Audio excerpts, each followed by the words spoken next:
Have you ever been rejected so quietly that you almost didn't notice it at first? Not the loud kind, not the slam the door kind, not the fight where words fly like broken glass. No, this was softer. This was the slow fade, the short replies, the warmth that turned into politeness. The person who used to stay on the phone for hours suddenly has somewhere else to be, and you sit there staring at your screen, wondering what you did wrong. You replay every conversation, you check every text, you search for a clue, but there is none. Just silence, just distance, just a quiet goodbye that they never actually said. That is the worst kind of rejection, because it leaves you in a loop. Your mind keeps trying to solve a puzzle with missing pieces. And the other person, they are already gone. But here is what you don't know yet. Their silence is not peace. Their distance is not strength. And what they hope you will do next is exactly what you must refuse to do. Stay with me until the end of this video, because I am going to give you something rare, not fluff, not fake positivity. I am going to give you the psychological map of the avoidant mind, the thing they never tell you, the thing they hope you never figure out. And by the time we are done, you will see rejection differently, not as a wound, but as a warning sign you were lucky to receive. Let me take you back to something real. You gave more than you should have. You stayed patient when they pulled away. You made excuses for their coldness. They are busy. They are stressed. They just need space. You told yourself these things because the alternative hurt too much. The alternative was this: they were never as invested as you were. And that truth cuts deep. But here is what psychology teaches us. Avoidant people do not reject you because you are lacking. They reject you because you are present. Think about that for a moment. A person with an avoidant attachment style grew up learning that closeness is dangerous. Not dangerous like fire, dangerous like a trap. Somewhere along the way, they learned that depending on someone leads to disappointment, that needing someone leads to loss. So they built a wall, not an angry wall, a quiet one. They learned to leave before they could be left, to disappear before they could be abandoned. And when you came along offering consistency, offering care, offering the very thing they secretly crave, their nervous system panicked. You became too real for them, because real love asks for something. It asks for presence. It asks for vulnerability. And an avoidant person would rather lose you than face themselves. So they reject you, not because you are weak, because you are strong in a way they cannot match. Your willingness to stay terrifies them. Your openness reminds them of what they cannot give, and instead of rising to meet you, they run. But here is the part they hope you never understand. When they reject you, they watch. Not openly, not directly, but from a distance, they observe. They want to see if you chase. They want to see if you beg. They want to see if you shrink, because your reaction confirms their deepest fear about love. If you chase them, they think, see, love is desperate. If you beg them, they think, see, love makes you weak. If you break down, they think, see, I was right to leave. Your pain becomes their proof, and they walk away feeling justified. That is what the avoidant hopes you will do. They hope you will prove them right. They hope you will send the long paragraph. They hope you will double text. They hope you will show up where they might be. They hope you will lose your dignity trying to win back someone who was never fully there, because then they don't have to feel guilty. Then they don't have to ask themselves hard questions. Then they can tell their own mind, I left because they were too much. See how they act? See how they chase? Do you see the trap now? The trap is not their rejection. The trap is your reaction. And they are counting on you to fall into it. Let me pause here and speak plainly. I am not telling you this to make you angry at them. Anger is heavy. It keeps you stuck. I am telling you this to set you free, because once you see the game, you can stop playing it. Once you understand their psychology, you can stop taking their behavior personally. Their rejection was never about your worth. It was about their fear, and that changes everything. Now let me ask you something hard. Be honest with yourself. When they pulled away, what did you do? Did you try harder? Did you give more? Did you explain yourself when you had done nothing wrong? Did you apologize for wanting basic respect? Did you lower your standards just to keep them from leaving completely? If you did, you are human. Almost everyone does this. But here is what most people never realize. When you chase an avoidant person, you are not loving them. You are confirming their sickness. Let me explain. Every human being has a psychological need for safety. For avoidant people, safety means distance. That is their comfort zone. So when you chase, you are actually stepping into their fear. You are proving to them that closeness equals pressure, and the more you chase, the further they run. not because they are evil, because they are wired that way. And you cannot rewire someone else's nervous system by trying harder. You can only exhaust yourself. This is the painful truth. You cannot love someone into being ready for love. You cannot prove your worth to someone who is afraid of worth. You cannot earn the respect of someone who left because they couldn't handle their own emotions. That is not a challenge for you to overcome. That is a boundary for you to accept. But here is where most motivational advice gets it wrong. They tell you to just forget them.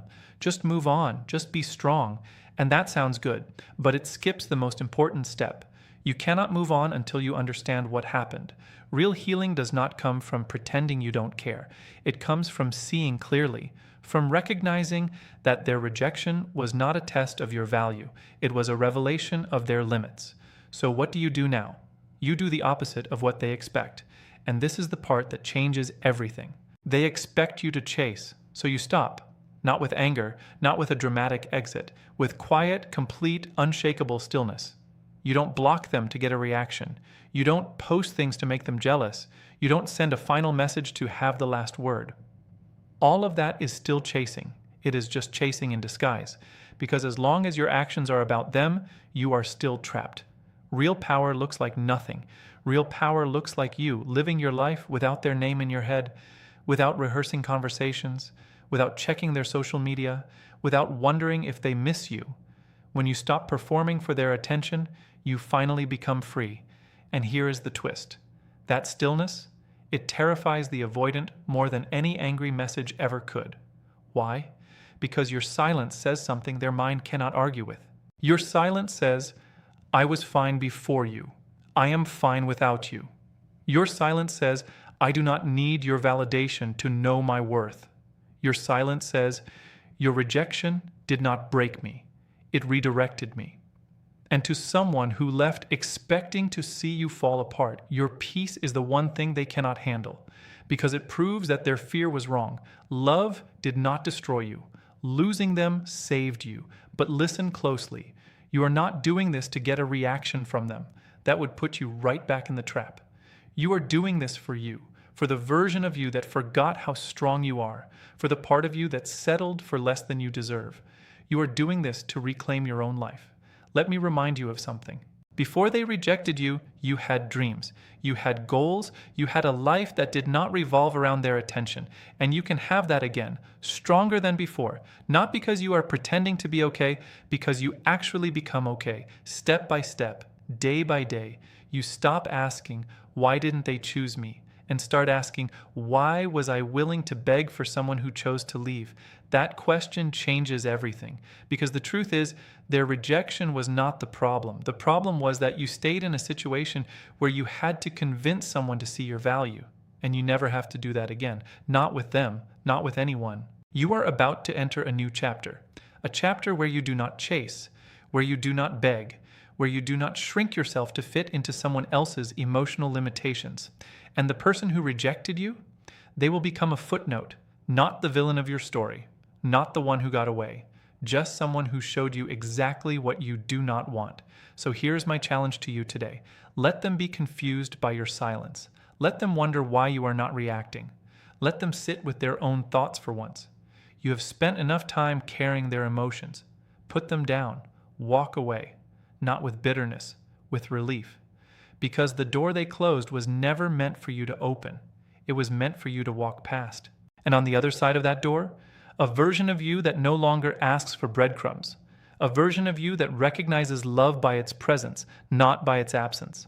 A version of you that knows rejection is not redirection, but silence afterward. Silence is the first step toward freedom.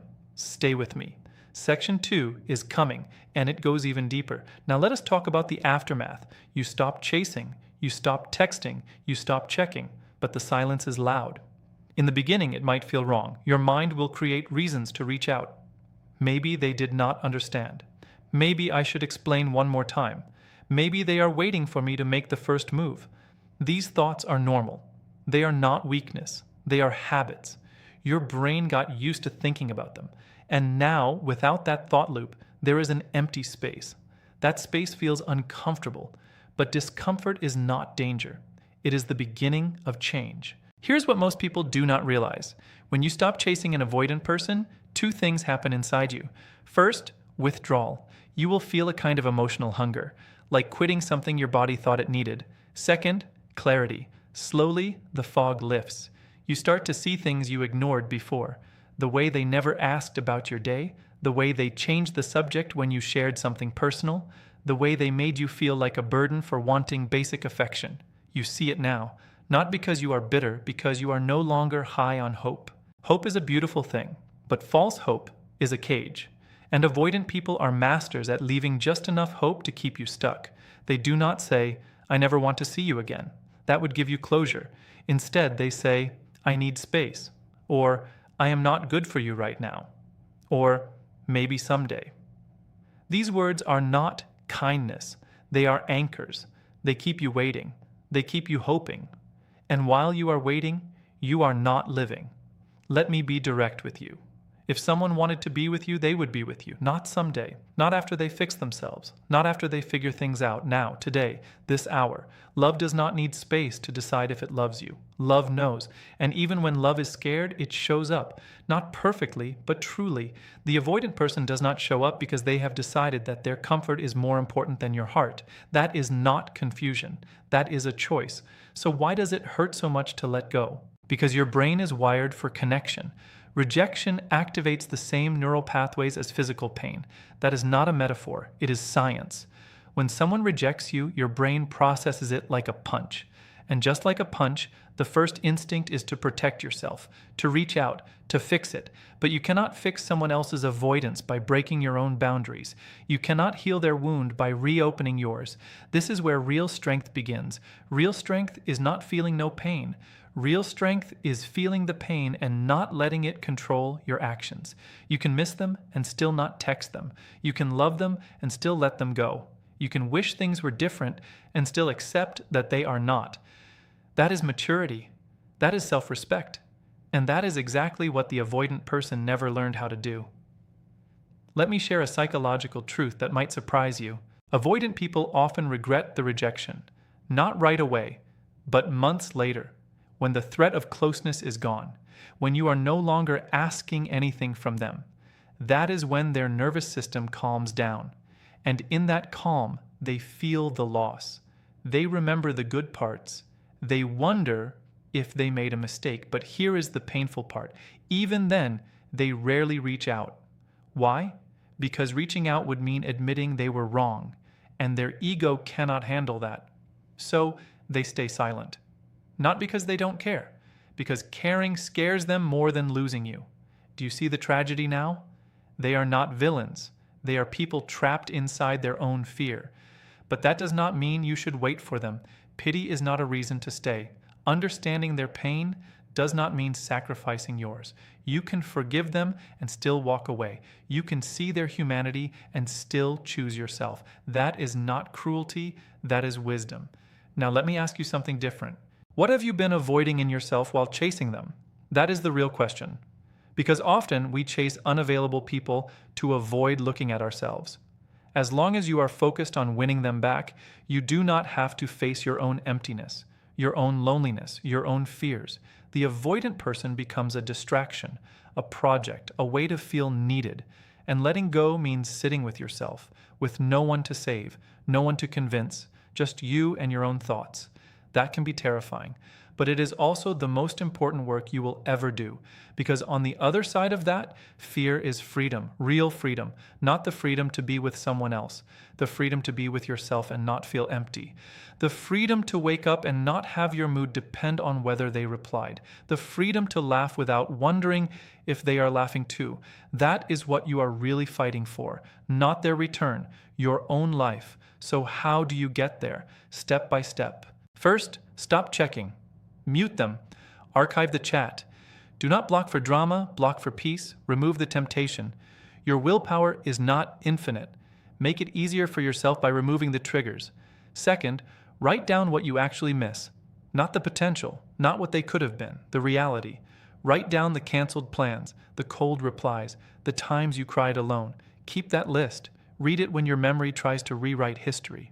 Third, reconnect with something you abandoned, a hobby, a goal, a friendship, something that has nothing to do with them. Prove to your brain that joy still exists outside that person. This is not a distraction. This is retraining your nervous system. Fourth, speak to yourself differently. Stop saying, I lost them. Start saying, I returned to myself. Stop saying, they rejected me. Start saying, they revealed themselves. Words matter. The story you tell yourself becomes your reality. Tell the story where you are the hero who walked away, not the victim who was left behind. And finally, give yourself time. Real healing is not linear. Some days you will feel strong, other days you will miss them like it was yesterday. That is okay. That is human. Do not judge yourself for the bad days. Just do not let a bad day become a bad decision. The avoidant person wanted you to prove that love makes you weak, that rejection breaks you, that chasing is the only response to being left. But you are about to prove something else. You are about to prove that silence can be louder than screaming, that walking away can be braver than staying, that letting go is not losing, it is growing. And one day, sooner than you think, you will wake up and realize something. You have not thought about them in hours, then days, then weeks, and when they do cross your mind, you will feel nothing. Not anger, not longing, just neutrality, like a distant memory, like a lesson you are grateful to have learned. That day is coming, but only if you stop chasing today. So here is your final instruction for this section. Do nothing, not one thing. Do not text. Do not post. Do not ask friends about them. Do not check their last scene. Do nothing. Let the silence do what anger could never do. Let it set you free. They rejected you. Good. That was the permission you never gave yourself to leave. Now take it. Walk away, not to teach them a lesson, to teach yourself one. You were never the problem. You were just in the wrong room.